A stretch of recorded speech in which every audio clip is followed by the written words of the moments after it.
It's showtime, folks. Absolute Cinema. Justin Lynch, Biok Memes, back to the channel. Today I will be recapping the 2026 Blackhawks NHL entry draft. And a mixed one it was. Obviously, two-day draft. Round one wasn't a very busy one for Davidson as we made 0 draft picks in the first round. Blackhawks, of course, as we've talked about, plenty of missed channel, traded their number 4 overall pick to the Buffalo Sabres in exchange for Bowen Byram and Jordan Greenway. We also gave up Louis Crevier in the 45th pick that Buffalo eventually used to acquire Owen Zellweger from the Anaheim Ducks. So, yeah, Buffalo ended up using that pick 4, which I'm surprised. I'm surprised the Sabres wound up using that 4th overall pick. I assumed they would eventually trade it, package it in a deal to potentially acquire a star, especially with the fact, they're going to be losing Tuck. I thought they might use that 4th overall pick to potentially acquire a top line forward winger to maybe slide in there. I'm surprised they wound up keeping the pick and using it. Although the draft is taking place, it has taken place in Buffalo, so having a pick near the top of the draft, I guess it gives the Buffalo fandom there something to look forward to. But I'm surprised. Buffalo is a playoff team at this stage. They're no longer rebuilding. I'm surprised they actually used this pick. And they went off the board, too. They went off the board. They wound up selecting Daxon Rudolph with the 4th overall pick. I'll pull up the draft here. Well, that's Xavier Villeneuve. That's not Daxon Rudolph. But here we go. Here's the first round of the draft, the way it went. Cam McKenna went 1 to Toronto. No surprise there. We knew that was going to happen. Steberg went to the San Jose. No surprise there. I would say pick 3 onwards is when, there was some debate. I think the draft effectively started at 3 here. And Vancouver did go with Malhotra. We do know that they liked Malhotra based off of the fact that, the organization scouted him plenty, and his dad, Manny Malhotra, has been hired to be their coach. So Caleb Malhotra, not a huge shock at 3, but I would say this, the top 3 kind of went the way you'd expect. I think for the Blackhawks, they'll be happy it went this way because Stenberg did not drop to 4 as was expected. San Jose made that trade of Ottawa to trade William Eklund to Ottawa for the 9th pick. It kind of guaranteed they're going to take Stenberg at 2 and then use that 9th pick to take a defenseman, which they did. They took Villeneuve off of that pick. So San Jose kind of kills 2 birds with 1 stone. They add that one more elite forward piece to their forward core of Ivar Stenberg. He joins Macklin Celebrini, Michael Misa, Will Smith, Chernyshov, etc. So San Jose's forward core gets even stronger. And then they also add Keen Veerhoff. They add that coveted right shot defenseman that they're kind of missing to their defensive core. So great draft for San Jose, it must be said. Unfortunately, I have to say they're probably the winners of this draft. So yeah, the top 3 picks come with the way you expect. Vancouver took Malhotra. So with pick 4, the top 3 forwards are all off the board, right? So if the Blackhawks were to take a 4 at that pick, they would have had to go off the board. It would have mean the Blackhawks were probably going to take a defenseman pick 4. It would have been one of the defensemen of Rudolph, Schmitz, Carrolls, Reed, or Veerhoff that the Blackhawks would have taken. I would think probably Chase Reed. Although the Sabres went with Rudolph, who I projected Rudolph to be the 5th best defenseman in this draft. I thought he'd go behind Schmitz, Carrolls, Reed, and Veerhoff. So a bit of a surprise by Buffalo. We'll see how that pans out for him. So yeah, not really the defenseman I expected to go at 4. So we'll see how his career, we'll see how Rudolph's career compares to Bowen Byram. That will definitely be something worth watching, worth tracking. And really all the defensemen at the top of this draft will be interesting to see how that projects. But definitely surprised by Buffalo. Didn't really expect that. They decided to take Rudolph the Red-Nosed Reindeer there. So we'll see how that pans out for them. And yeah, Chase Reed ended up sliding all the way to 7, which was kind of the guy I was thinking the Blackhawks were going to hold on to pick 4 and take a defenseman. I was thinking of Chase Reed. He dropped all the way to Seattle. Schmitz, New York went with Schmitz, Calgary, Carrolls, Winnipeg at 4. I was hoping Winnipeg would. I was hoping that they would take Veerhoff. That would have kind of screwed over the Sharks, but unfortunately they didn't. They took Bjork. And San Jose at pick 9 gets probably the 2nd best right shot defenseman in the draft. So, and they weren't done. San Jose weren't done. They also trade up for pick 21. They selected Ryan Lynn with that pick, another solid defenseman. So San Jose, the weakest point in their pool was the defense, and suddenly they leave with 2 very strong defensemen in this draft class. They add both Kieran Veerhoff and Ryan Lynn and Stenberg to the forward core as well. So unfortunately, Mike Greer, you got to hand it to that guy. Dude is an absolute gamer, and he absolutely cooked up this draft once again, it would appear. So, yeah, that's tough to see. But anyway, that's the first round. Blackhawks, I thought Davidson, he's done it a lot in past drafts where Davidson's traded back into the first round with a late 20-something pick. He packages multiple picks to move back in the first round. He didn't do it this year. Davidson did not trade back into the first round. So this is the first draft since 2016 the Blackhawks did not have a first round pick. So it's been 10 years. And that year, in the second round, 39 overall, guess who dropped to the Blackhawks? Alex DeBrincat, and he turned out to be pretty good. Of course, no longer with the Blackhawks, but the 5 years he was with the Blackhawks, he's a very, very elite top line forward, top line winger there who had instant chemistry with Patrick Kane. Those two had dynamic chemistry together. DeBrincat, undersized forward. It's a big reason why he dropped in this draft. I think it's a big reason why this man right here dropped, Xavier Villeneuve. So what a pick for the Blackhawks here in the second round. I think this could be the absolute steal of the draft here. I've seen quite a bit of his tape, and my God, is it nasty. My God, is his tape absolutely disgusting. Left shot defenseman here, 5'11", 162, so he's a bit smaller. Height-wise, not so much. He could definitely put on some weight there, but, he's 18, so he has plenty of time to gain some weight. But, yeah, the French-Canadian native here, and my goodness, I mean, absolutely elite offensive upside here. It's surprising. I didn't think he'd be available in the second round. I did not think he'd be available in the second round. I thought for sure this was a first-round talent. Many projections had him, most projections of from prospects and scouting gurus had him going in the first round. So I was surprised that he dropped. This is a defenseman with a tremendous upside, tremendous ceiling based on everything I've seen. These are his stats here at Blainville in the QMJHL, Quebec Major Junior Hockey League. 8 goals, 35 assists, 43 points in 54 games in 23-24. Last season, 12 goals, 50 assists, 62 points in 61 games, so over a point per game in the year before he was drafted. This year, similar production. He did have an injury this past season, 37 games, so he missed some time due to injury, but 6 goals, 32 assists, 38 points, 37 games. Also had 6 goals, 8 assists in 17 playoff games. But I watched an Elite Prospects video of this guy. Very good video if you haven't seen it. They said that Villeneuve could be the most dynamic, exciting defenseman in the draft. In terms of ceilings, Elite Prospects have Villeneuve as a top 5, in terms of the top 5 in terms of highest ceilings in this draft class, along with McKenna, Stenberg, Chase Reed, and I forgot who the 5th guy was. But yeah, Villeneuve was up there as well in that top 5. So, and that's according to Elite Prospects. Elite Prospects is knowing one of the most reliable, dependable resources when it comes to scouting these players. So, surprising to see Villeneuve drop. He's also, in terms of comps, if you're looking for comparisons, he's drawn comparisons, comps to Lane Hudson, Montreal Canadiens defenseman Lane Hudson. Lane Hudson back in 2022, he also dropped. He dropped to the second round, I believe.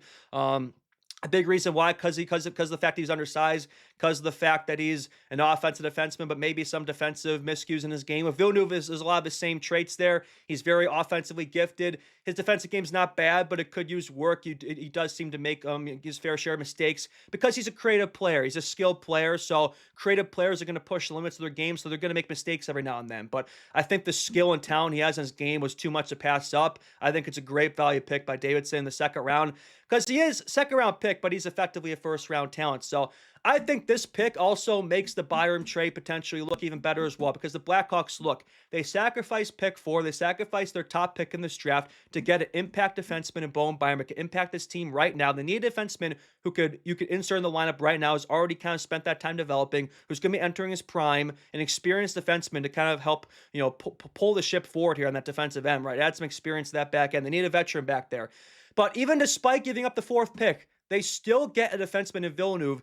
They still get a defenseman in this draft who can also be a potential impact defenseman down the line. Of course, that defenseman's probably a ways away.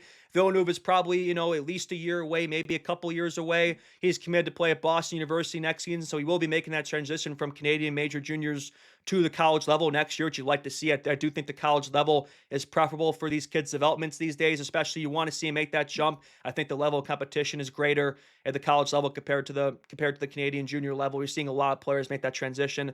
Gavin McKenna amongst them, for his first overall pick in this draft. So a lot of players making that transition, and Villeneuve is among them. Going to Boston University, BU, one of the best college programs there is. That should be very good for his development. A lot of great defensemen have gone there. Blackhawks defenseman Vlasic, of course, he went to BU as well. Drew Comessa went to BU. Sasha Boisvert went to BU. So a lot of Blackhawks players in the system. Ryan Green as well. A lot of connections at BU in the Blackhawks organization. So Villeneuve will be the next one. And yeah, a lot of good players have played there in terms of NHL players today. So that should be perfect for his development. And just seems really excited to be a Blackhawk as well. Apparently his brother's a Blackhawks fan. He grew up in the Blackhawks dynasty as well as a team he kind of monitored. He's watched a lot of Bedsy tape as well. So sounds like by all accounts, based off of his draft interview, he seems very excited to be a Blackhawk, as he should. And yeah, just really excited to get him here. Also, he looked up to Duncan Keith. Apparently Duncan Keith was his idol growing up, so he mouths his game after Duncan Keith. So if he could be half the defenseman that Duncan Keith was, I think we got a good one here. So that's another left shot defenseman as well. As you can see, he's a left shot defenseman, which when you have Bowen Byram back there, when you have Alex Vlasic back there, when you have Wyatt Kaiser back there, and Korchinski Del Mastro, like I mean, if it wasn't already CERN, I said it with the Byram trade. I think Korchinski's future here, it looks like he's going to get bumped out here eventually. Most likely, it's not confirmed, but I mean, if Villeneuve, develops and projects to be that defenseman that he's expected to be, which he does have to develop into that, the Blackhawks have to make sure they develop him properly. Which I do think with him that'll be easier because there won't be the same level of pressure. The Blackhawks rebuilds in a much different situation now than it was 4 years ago when Korchinski came in. There's not going to be the same level of pressure on Villeneuve. He's going to get time to marinate. He's not going to be expected to jump into the Blackhawks lineup as a teenager and be an impactful player right away. He's gonna get a couple of years, you would think, to develop, and especially if Byron coming in, there's no reason for him to be on the team in the next year or two. I mean, we'll see what he does at BU this year. Maybe he does become NHL ready, sooner than we expect. But that same level of pressure is not going to be on Villeneuve, right? He's going to get plenty of time. It's not going to be that same level of pressure on him. So I think that for the Blackhawks, he's in a very good position to develop nicely here. And yeah, I think this is a defenseman.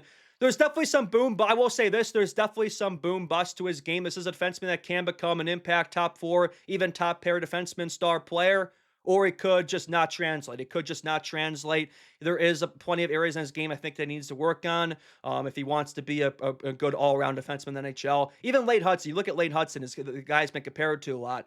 Hudson, for as talented as he is, he's very talented, one amongst the most talented defensemen in this game, Calder Trophy winner. He does make his fair share of mistakes defensively. I look at a guy like Evan Bouchard as well. Like a lot of those creative, offensive defensemen do make their fair share of mistakes. So Villeneuve definitely, from what I've seen of his tape, does need to work on the game in his own end. But I will say, though, this could be, your power play quarterback down the line. You look at his vision, look at his playmaking, you look at his skating, very creative player, decent shot on him as well, and just seems like a very high IQ hockey player as well, based on the tape I've seen. I'm looking forward to watching more tape, but definitely seems like an exciting player. And I think, again, this makes the Byram trade look better because, like, you're not only adding a defenseman that can help his team right now, you still manage to get at pick 34, a guy who could be amongst the best defensemen in this draft class. Even though he's picked at 34, this could be amongst the best D-man in this class. So I think this could be the steal of the draft right here. It could be based off what I'm seeing. A lot of people are saying it too. So I'm not an expert on these prospects. If you don't want to take my word for it, take what the experts have to say about it. But I like to think I know my stuff, and based off what I've seen of Villeneuve and what a lot of the reputable people have said, I think the Blackhawks potentially got a very good one with this pick. So,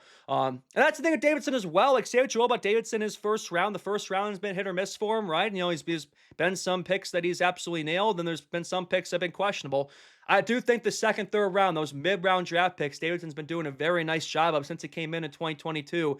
I think this could be the next one, man. You look at 2023 of Cancer. You look at Lardis that year as well. You look at Green in 2022 as well. Davidson's been doing a good job, those kind of mid-round picks. I think Villeneuve could be the next one. So, no, I like this pick a lot for the Blackhawks. That's definitely the one that excites me the most. It definitely gets me up.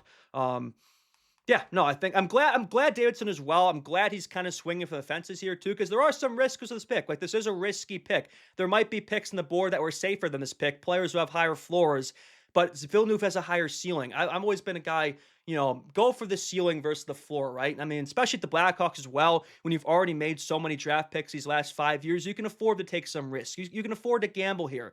Especially this year as well, when you don't have a first-round pick as well, you can afford to kind of take that risk from that regard. So I'm glad that Davidson didn't overthink it and go for the safe option here. I think both of these picks he made the second round, I think, are picks as well, where he's going more based off of upside, the best of what these players can be versus worrying about sort of their weaknesses. Especially as well, Villeneuve, based on, I think the weaknesses in his game can more easily be worked out, right? You can't teach talent. You can't teach talent.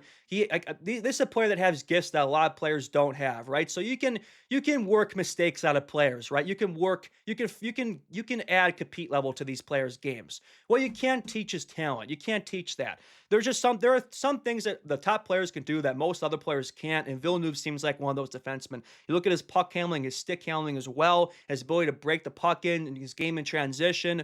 Just a lot of really nice things to see out of him, and I think this could be a really exciting defenseman for the Blackhawks. So I'm really, really, really like this pick. So, yeah, that's Xavier Villeneuve. Next up, Ryan Roobroeck. Blackhawks 35th overall pick, which it did initially have this pick. Davidson trade up to get this pick. He traded pick number 37 in the second round of this draft, and also our fourth round pick in this draft, which I believe was number 119, to acquire the 35th pick. So he gave up our second, our other second, right? Because the other second was traded Anaheim, right? We had 2 seconds left. He traded the later second to move up 2 spots effectively, and then had to give up an extra 4th round to make it happen.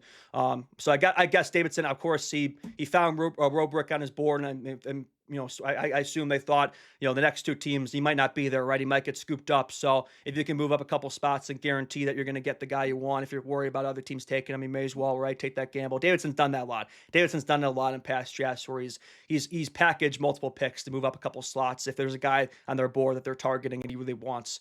Roobroeck is a forward, so, glad we got some balance there. Defense forward, pick 34, 35 back-to-back here early on in the 2nd round. Another forward here, left wing, left shot, and good size here, 6'3", 209, good size. Based on the tape I've seen, I've watched good amount of tape on both Roobroeck and Villeneuve. I'll admit they're the only 2 Blackhawks players in this draft I've seen tape on so far. I've seen a little bit from the Finnish defenseman here, but I've watched much more tape on Roobroeck and Villeneuve. Yeah, Roobroeck, from what I've seen, looks like a typical power forward. The Blackhawks could use some size. They could use some snarl there in the forward core. I think they got some of that. Roobroeck, he was a guy as well, similar to Villeneuve. Like many projections had him going in the 1st round. I think prior to the season as well, there a lot of projections had him going top 10. But I think his stock dropped a bit. Similar to Villeneuve, he did have an injury this past year. He missed some time. I think that hurt his stock a bit, tanked his stock. Look at his stats here: 23, 24, 28 goals, 23 assists, 51.63 games. The Niagara Ice Dogs in the OHL, Ontario Hockey League. So another Canadian here, another Canadian major junior player here. 2nd year at the Ice Dogs. Look at this. Pre-draft year, 41 goals, 46 assists, 87 points in 64 games. Very strong season. This past year, maybe not quite the year. Decent season, right? Silver point per game, 30 goals, 20 assists, 58 points, 49 games, but did miss some time, similar to Villeneuve, right? Villeneuve had injury this past year. Maybe didn't quite take the step you like to see. Jump in his game is probably why his stock dropped. Similar thing with Roobroeck, had an injury, didn't quite make that jump. I think that's probably why his stock dropped a bit, why he fell in the 2nd round. But similar to Villeneuve, I think there's another guy of high upside, high ceiling, right? Could be a player as well that doesn't project, that doesn't hit, but if he does, look, you add a very solid middle 6 power forward to the rotation, a guy who can hit, a guy who can get in the dirty areas, the trenches, who has that type of play in his game. The Hawks, they could use a guy like that. They could use a player, a forward in that core, some gumption, right? I think Roobroeck has quite a bit of that. So similar to Villeneuve as well, seems really excited to be a Blackhawk as well. I know his brother's an NHL draft pick as well, I believe, by the Rangers, so he's got a connection there. No, I like this pick as well. I believe he's going to be sticking with the OHL. I think he's switching teams. I believe he's going to be playing with the Gulf Storm next year, so he's no longer playing for Niagara, but he's not making that transition to college like Villeneuve is, and then like the Finnish defenseman here as well. So yeah, I like this pick a lot as well. 35. He maybe wasn't the first pick on my board, right? Going into the 2nd round, we had a pretty good idea of what players Hawks would be targeting based off of who was taking the 1st round, and top of the board the Hawks had all night to kind of figure out the players that they were targeting early on in the 2nd round. I was thinking of Villeneuve. He was kind of the top guy I wanted. Roobroeck wasn't quite the top of my board. Like there are other players I was thinking of. I was thinking of Marcus Ruck, but I guess it makes sense. The Penguins wanted to team up together. They selected Liam Ruck. The Penguins wanted to get the Messinat Tiger Ruck brothers together. They did. They got the twins together. So there are some teams I think that maybe were shying away taking them because they didn't. Both the twins have expressed they want to play together in the NHL. So I think there's some trepidation from some teams, maybe not shying away from picking them. So Hawks didn't pick him. I also thought of Adam Valentin. That's another guy I was thinking of, center, Michigan State center. He actually wound up dropping all the way to the 3rd round, or maybe in the 4th round even. He dropped quite a bit. I was surprised by that. So Roobroeck wasn't quite the top of my board, but he was up there. I would say after those guys, he was one of the guys I was thinking of, top 5, top 10. So no, I like this pick a lot. Again, like I said, Hawks needed some size in that forward core, some tenacity, some trench warfare type player. I think Roobroeck is that. Good goal scorer as well, right? Good sniper, good shot on him from what I've seen. Not the greatest skater of all time, but seemed like a smart player, good positionally sound player. Maybe could work on his compete, his work ethic a bit. Similar to Villeneuve as well. There have been some scouts who said his compete level could be a bit higher. But again, similar to Villeneuve though, I prefer skill, I prefer talent. You can't teach skill and talent. You can work on compete. You can work on those parts of the game, right? So no, I like this pick a lot. Again, another high ceiling, maybe lower floor player here as well, right? Similar to Villeneuve, more of a boom bust label, but if he hits, that could be an impact player. Both these guys are 2nd round players who you could argue are 1st round talents and who could be impact players down the line. Similar to Villeneuve though, I think he's a year or 2 out, right? I think Roobroeck probably at least a couple of years out. I don't think either of these guys are going to be in the Blackhawks soon. I think Villeneuve has potential. If he has a really good year at Boston next year, he can make that transition quicker than we think, but I think Roobroeck is probably a couple of years out. I would expect. I think both these guys, of course, they're going to take their time with them. They're going to let them marinate. They're going to develop them, and hopefully, especially where the Blackhawks are at right now, there's going to be less pressure on these guys to come in right away. They're going to get that time. They're going to get that runway. So, no, I like both these picks for the Blackhawks. two high second round picks. I think both have good upside. So no, I think for Davidson, right, it was a quiet Friday, no picks. For a guy who's always made multiple draft picks in the first round throughout his tenure, it was very weird to go into a first round with no activity, right? It was very weird to go into first round. We didn't have to stress too much, and especially since we've had top three, top four picks the last 3, 4 years. So, but still, I think there's a lot to look forward to in the second round because there were some guys out of that first round that dropped and were available, and that made me excited for today. And I think Davidson, pretty much both these picks did about as good as he could. So say what you will about Davidson, early on in the week, but I think as his week has progressed, I think he's been getting better and better as the week has progressed. Right? I think yesterday you traded Burakovsky. We don't have to worry about Burakovsky in this team anymore. He's able to flip him for an asset, get some value out of him, not have to buy him out, open up a roster spot there, open up $5.5 million of cap. In terms of the draft, it was quiet, but I do think this, in terms of day one, I think day two, rounds 2 through 7, I think he's gotten some pretty good middle round selections here in Villeneuve and Roobroeck. So I think day two of the draft, is very solid for him. Potential guys that could be future core guys down the line. We'll see, right? But again, the Blackhawks has so many guys in the rotation, so many prospects in the pipeline. It's not like these guys have to hit, right? I think with Villeneuve, you like to see him hit. We have so many forwards. I think there's less instead of him Roobroeck, but if he can hit 2, that'd be nice. As long as enough of these guys are hitting, they're not all going to hit, but as long as enough of these guys are hitting, the Blackhawks are going to have a dangerous team down the line with all the talent they have, as long as they develop them properly. And yeah, but yeah, that's about all I got on Roobroeck. Next up, third round pick here, we got Sammy Alar. I don't know how to pronounce. I don't know how to pronounce his name. I'm just gonna call him Sammy.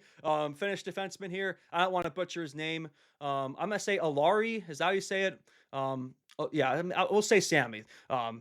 The Finn Sammy here, defenseman. I'll be honest, I don't know as much about him compared to the top two guys in the second round. I've seen a little bit of tape from him based on his the World Juniors. He was in the U18 World Junior Tournament for Finland this past year, so I saw a little bit of his tape from that. But I've not seen as much tape on Sammy as other guys, probably because he's a foreign player as well. I've seen more tape on the North American players compared to the European guys, but. We got another defenseman here. Yeah, another right shot defenseman to the Blackhawks. Right, a Finnish defenseman, right shot, good size, 6'2", 203. No stats here in Hockey Database. So I guess I'll have to go to Elite Prospects. I'm sure Elite Prospects has something on, but Hockey Database has nothing on him. Yeah, I don't know quite as much about him compared to the other guys. Here we go. I got his stats up here. I'll have to adjust this so you guys can see it. Elite Prospects. Here's his stats here. I'll have to switch this around real quick just so you guys can get a good picture here. Give me a sec.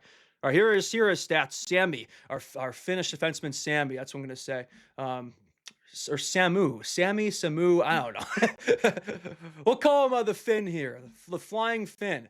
Blackhawks love their Finns as well. Here we go. Elite Prospects here. I got his page up here. He played in the Finnish U18s this past year. Pretty good stats here, and then that level, lower level as well. That's why Hockey Database only has like the major leagues here. They don't have all the leagues. Elite Prospects has everything. Elite Prospects has pretty much every league you think of, so they got his stats here. Decent U20, U18 numbers here. He also played like I said, he played in the W18s for Finland there. Pretty good tournament there as well. Based on the rankings, I saw some rankings that had him, look at these rankings here. A lot of them had him in the 40-50 range in the second round, and Hawks actually got him in the third round. So once again, this does seem like, again, I don't know as much about this guy. I'm not going to pretend to. I know quite a bit about Villeneuve and Roobroeck, starting from this pick onwards. I don't know as much about these picks, but based off of what I've seen, like a lot of rankings projections had him going the 40s and 50s. So once again, seems like another potential high value pick by Davidson, getting a potential second rounder in the third round. Seems like good value there. What I like about this defenseman as well, he's a right shot defenseman as well. So when you have, especially at Villeneuve, you draft a left shot defenseman, you already have so many left shot defensemen in the system. It's probably going to bump somebody out down the line if he projects.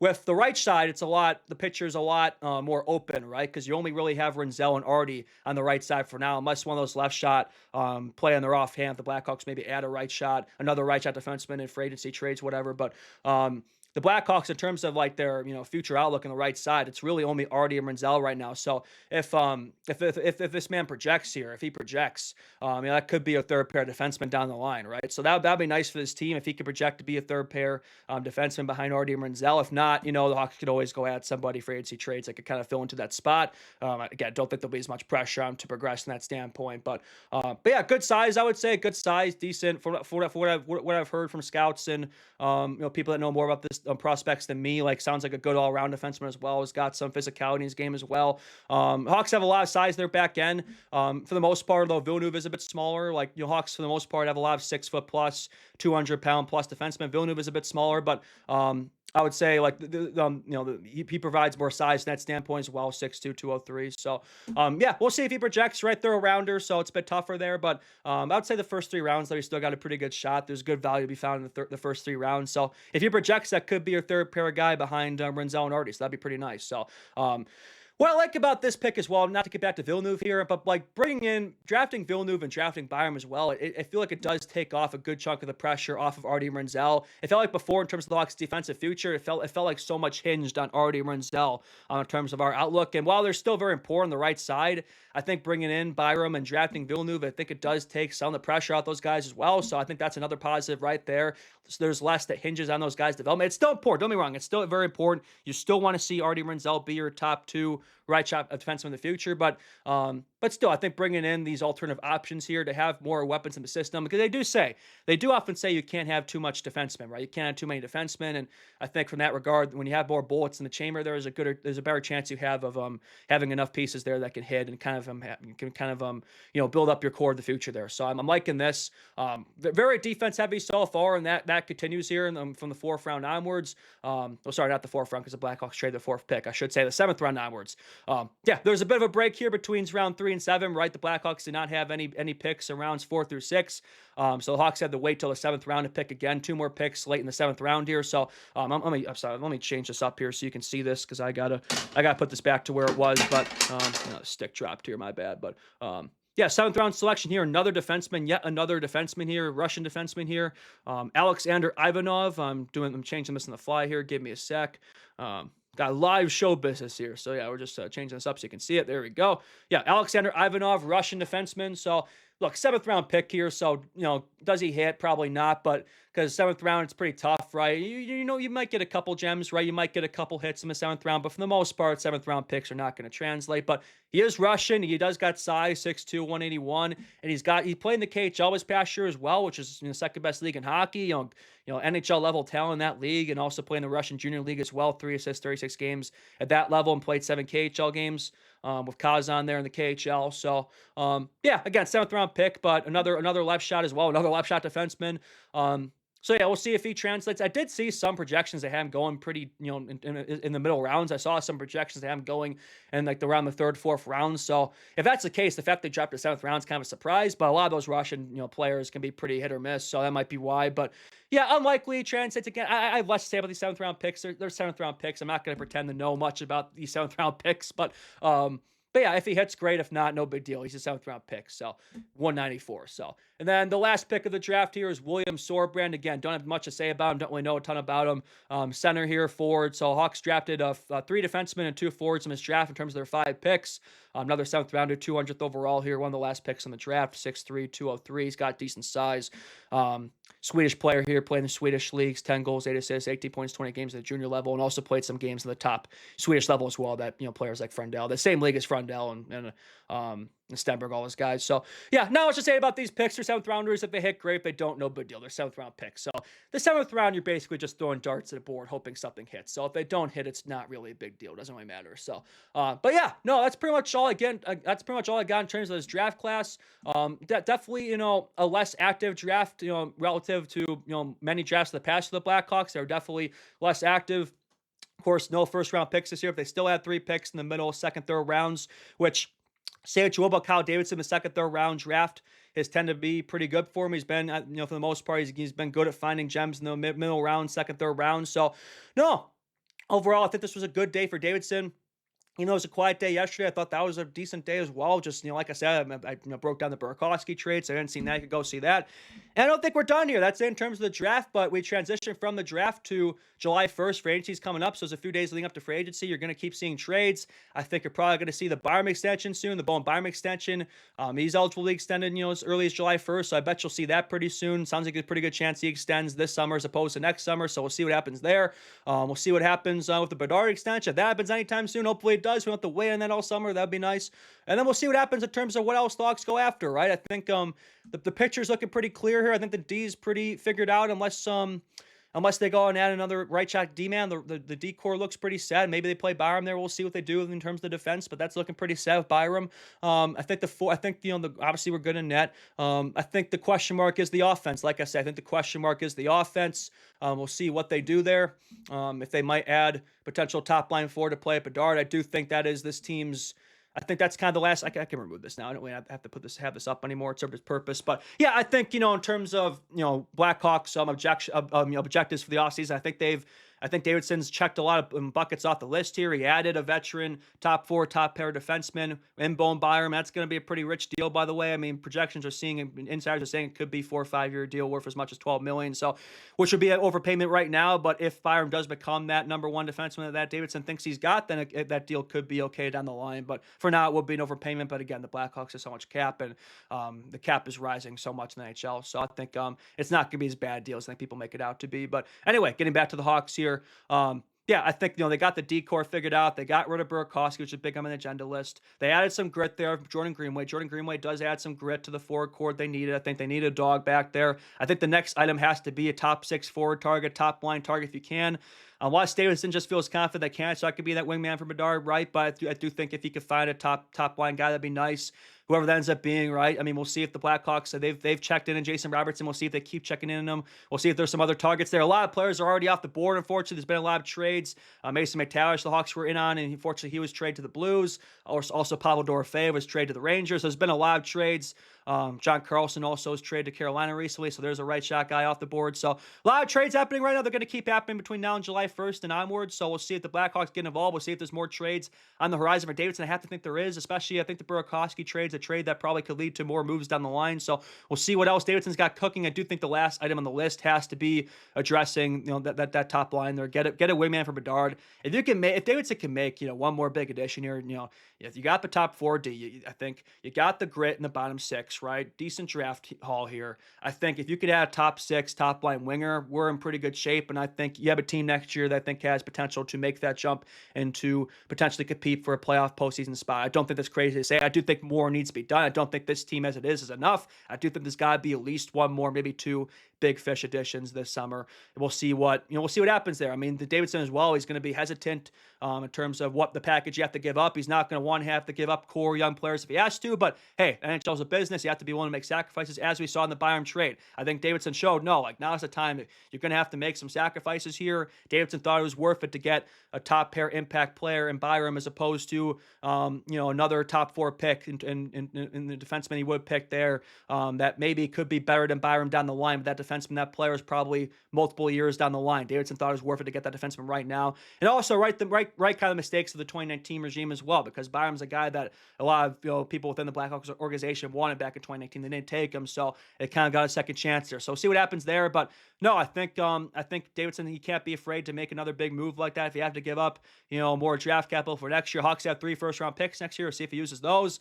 We'll see, who amongst this young forward, prospect pool could be player pool. We'll see what players could be potentially used in terms of acquiring that piece. So we'll see what happens there, but it'll definitely be a lot more to happen despite the draft being over. There's still a lot more to look forward to in terms of this offseason for the Blackhawks. So we'll see what happens there. A lot to look forward to. But yeah, that's all I got for this one. Overall, I think solid draft for Davidson. I know it was a quiet draft, but wasn't much for him to do. But I would say the picks he did make, there's at least 2 of the 5 I feel pretty good about, maybe 3. The 7th round picks, who knows? But yeah, I think the second, third round picks pretty good.